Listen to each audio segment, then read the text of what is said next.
Long before the Wright brothers, long before Da Vinci's flying machines, there were stories, recorded in ancient Sanskrit texts, of flying vehicles called Vimanas. These were not myths whispered by tribes, but vivid descriptions written in India's oldest epics, the Mahabharata, the Ramayana, and the Vaimanika Shastra. Could they be pure imagination, or echoes of a forgotten technology?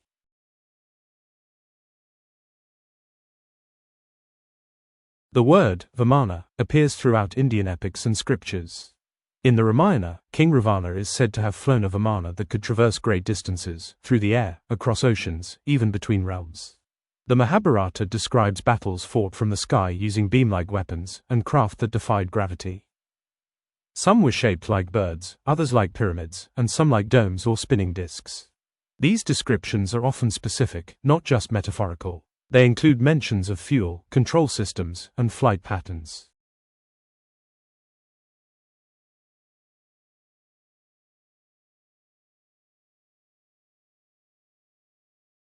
In 1918, a text surfaced called the Vaimanika Shastra.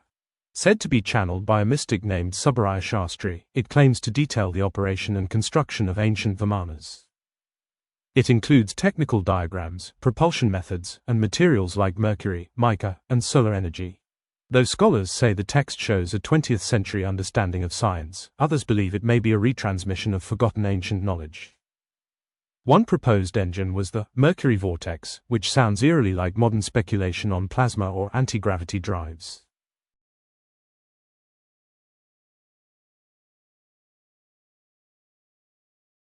Mainstream historians argue that Vimanas are mythic symbols, representations of divine power or spiritual ascent. And in many cases, that's likely true. But the consistency of the descriptions across different texts, and the technological language, raises questions. Why describe gears, fuel, and weaponry in mythic stories? Why include aerodynamic design or landing protocols?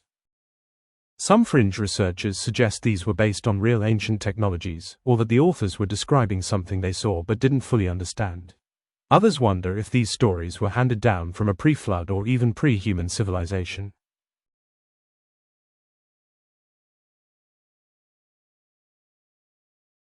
Interestingly, other ancient cultures also describe flying machines.